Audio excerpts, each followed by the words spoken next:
Hey, what is going on, guys? Hex come back again today with a brand new video, and as always, down in the title below will be the topic we're talking about today. And I forgot my go-to hat. No, but Sakura Quest episode 2, guys. I love this episode. We're out the rip. I just want to say I'm loving Sakura Quest so far because it has this feel to it. I just love it. It's such a lively show. You know what I mean?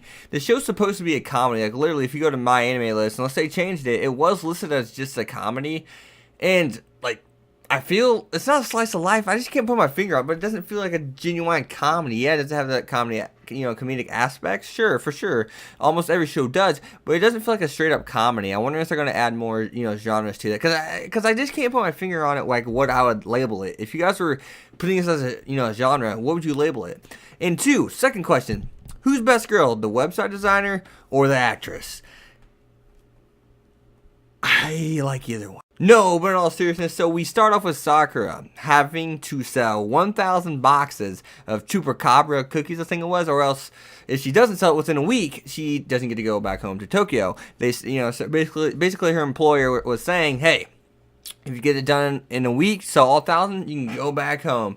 And we see throughout this episode that she doesn't really even know why she wants to go home. She always says why. She always says I was going to go back home to Tokyo or whatever, even though the country is her true home. And she never actually has a reason. And the girl from the website designer is actually from Tokyo, but moved there from Tokyo. And Sakura's just kind of like, well, why'd she do that? She's just kind of wondering why she moved here. And they start talking about, well, all the opportunities, and you can do everything, and you can accomplish everything and anything in your dreams in Tokyo. She's like, what are you talking about? You can do the same thing here. And it's basically just saying you can find enjoyment and or happiness not just in the big city. You can find it in this country where in which you hate. And it's really interesting to see that, because I've had friends saying I just want to get out of this town, because I live basically in the same kind of town as Sakura does right now. The town she's inhabiting right now, which she's doing her job as the queen. I live in that same type of town, and it's people say all the time, I want to get out of here. It's just so boring. There's nothing to do here. But then they leave and they come back, and home is where the heart is. That's really what's going on here, right? Home is where the heart is. And a lot of you guys probably hate where you live now or whatever. And you say all this stuff about it, but leave. Go ahead and leave. Give it some time, and you'll be like, wow, I really miss home. Home is where the heart is, and at times, even whenever you do move away and you're happy where you are, you still think of home. It's almost impossible not to think of home, man. Home is truly where the heart is. And can I just say one more time, that website designer is a very nice lady, but we find out that the other girl that's inhabiting the cabin with Sakura, who says she's a manager or whatever, is actually used to be an actress, and not of a very big company, but apparently the people in the town have seen said movie, and they're like, oh my god, she didn't play a big role, kind of like rubbing it in, like, you didn't play a big role, bitch, but hey, you played a role, and they're kind of like, oh, it's her, and it's kind of like, oh god. Poor girl. It's kind of an insult to an actor sometimes, I guess, if you're talking about a movie that they were the smallest side character ever in. And there's someone like, that girl in this, Sakura Quest who wants to be big time. Her dream was to be big time, but she always got the small, tiny roles.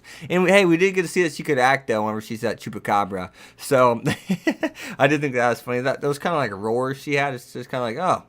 And then you see the outline of her boobs. It's just kind of like, oh, Chupacabras have tits, okay.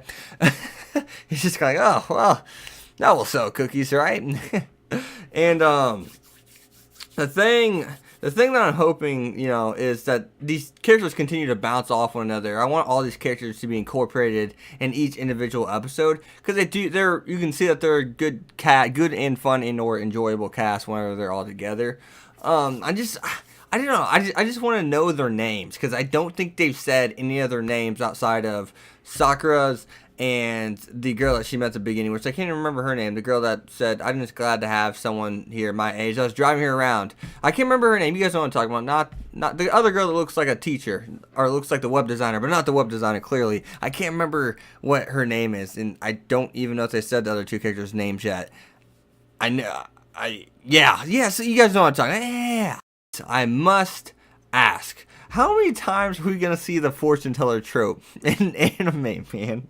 And her fortune was northwest by north. That's when you walk away. Sakura, don't dwell on it. Don't think about it. It's all right. It's all right. That girl has no idea what she's talking about. That's why she didn't respond to your questions. It's all right.